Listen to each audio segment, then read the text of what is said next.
Howdy folks, welcome to a quick board game collection summary video, I suppose you could call, where I'm going to be showing you my very modest board game collection, give you some idea of the sort of games you can expect to see me playing in the future, while also giving you an idea of how they play and what size gaming groups they're suitable for and how long you can expect to spend playing them. So we've already seen Alien, Fate of the Nostromo, which continues to kick my arse, but unlike a lot of board games is entirely playable solo and doesn't require weeks of planning, preparation and hours upon hours in order to play. You can complete a game of this in an hour to an hour and a half, and it's always a really good game. I've already got a video up of me playing this. I'm not going to spend any more time on that. If you want to know how this plays, then have a look at the previous video. I do have other Aliens games, however. This one is also playable alone, and I committed the cardinal sin when you're buying a board game when I went ahead and got this. Do not go out and buy all of the expansions for the game until you've actually played it and know whether or not you're going to like it. However, I did watch numerous videos on YouTube of other people playing this, so I knew I was going to like it, and I went ahead and got the expansions and stuff as well. So this is Aliens, Another Glorious Day in the Core, published by Gale Force 9, I think, and all of its expansions. So this is the base game.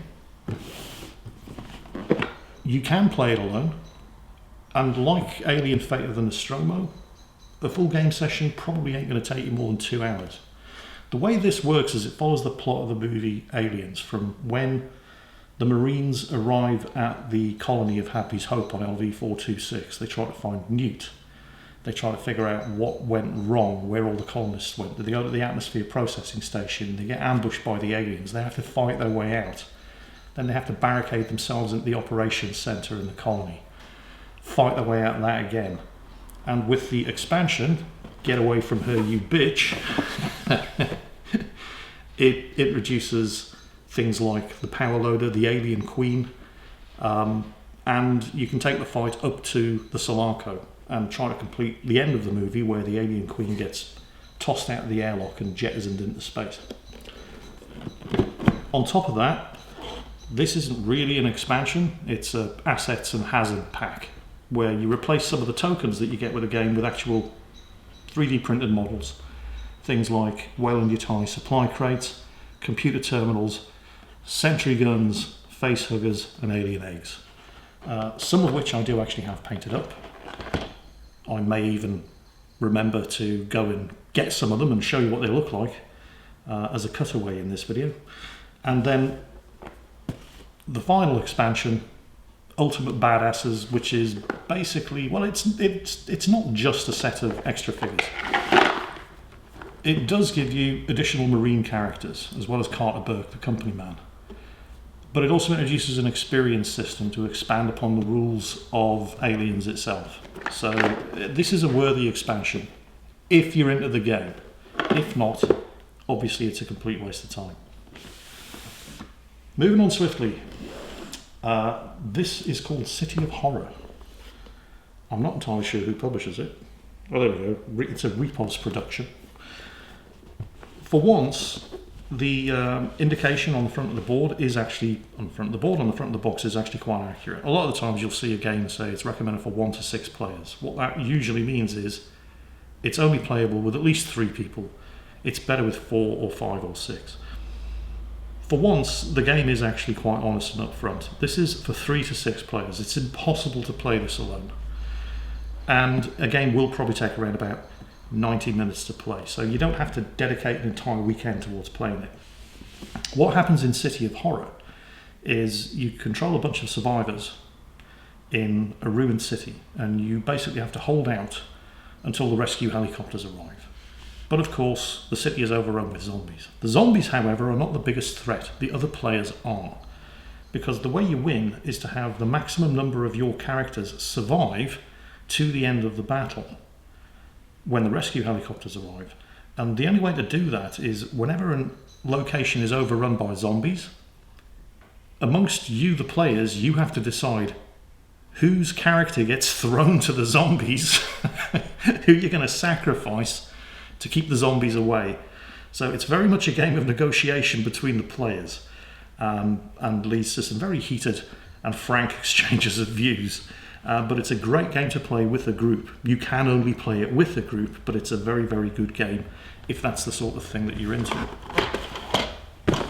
Next, oh hello Akazuki. Akazuki doesn't care. Betrayal at House on the Hill. This is the 3rd edition. Again, this game is pretty honest on the box. It says 3 to 6 players, anything from 60 to 90 minutes, and that's pretty accurate. This is another game that it's basically impossible to play alone because of the unique way this game plays. What happens is you have a bunch of adventurers who all go to a spooky house on the hill. You explore the house, opening up rooms, gathering items, but then eventually what they call the haunt is going to happen. As you explore rooms, you uncover omens, and the more omens you have on a dice roll, the more likely it is that the haunt will occur. When the haunt does occur, one of the players becomes the monster and then has an objective to complete, in which case they win the game and the rest of the players lose. The players then have an objective which they have to complete, and the player controlling the monster loses. What makes Betrayal at House on the Hill unique is that there are 50 different, there's an entire book, actually there are 2, one for the monster and one for the players, that contain 50 different possible scenarios that can occur once the haunt happens. So basically no 2 games are ever going to play out the same way. Betrayal at House on the Hill, 3 to 6 players, probably better with 4 or 5, but it's doable with 3, and that won't take you more than an hour to an hour and a half to play, and it is so much fun. This one published by Avalon Hill. Next, it will probably come as no great surprise to everybody to learn that with the movie coming out last year, Dune is becoming exceptionally popular. This is Dune, a game of conquest and diplomacy, published by Gale Force 9, is not really playable alone, but unlike the game upon which it's based, is playable with 2 people, although it is definitely better with more players. This one involves you trying to gain control over the planet Dune, or Arrakis, by controlling the spice, moving armies around, engaging in diplomacy and treachery and betrayal. One of the unique features of this game is the treachery. Battles are won by committing troops and a leader to the battle in the area where you're going to fight. But if the player that you're fighting has a traitor card that matches the leader, basically your leader is a traitor and you automatically lose the battle. There's so much more to it. This is essentially a sort of light version of the game upon which it is based, which is the original Dune. Well, technically this isn't it. This game was originally published by Avalon Hill in 1979. This is the Gale Force 9 reprint of it in 2019. And this game says 2 to 6 players, which is utter bullshit. You can technically play it with 2, but it's terrible. 6 players is best. 3 is probably fun. 4, 5 or 6 is definitely the way to do this. I originally got into this and board games as a whole by watching a YouTube channel called MCDM, which I believe stands for Matt Colville or Dungeon Master, where a guy called Matt Colville, who was a dungeon master, and 5 of his friends would play this. This game takes hours to get through. The new version, also published by Gale Force 9, doesn't take as long to play. It's specifically been redesigned from this to be more accessible. This is a very complex game. It will take hours upon hours to complete the more players you're playing with, but the more players you're playing with, the better the game is. I'm not sure I'm ever going to get to play this because I don't know if I'm ever going to have enough people around in order to do it. Although it might be worth giving it a shot with maybe Eddie and Rita and having a 3-player version. But this will, if I ever do actually sit down and record us playing it, will definitely be split up into multiple videos because of how long it takes to play this, but it is absolutely fantastic. The scope for treachery and backstabbing that goes on between the players is amazing.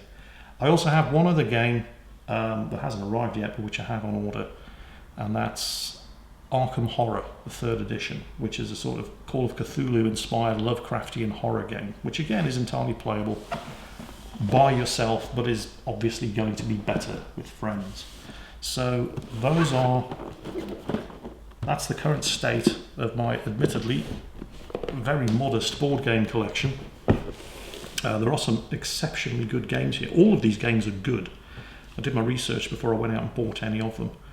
And an indication of the sort of content that you can expect to see in the board game playlist coming up very, very soon.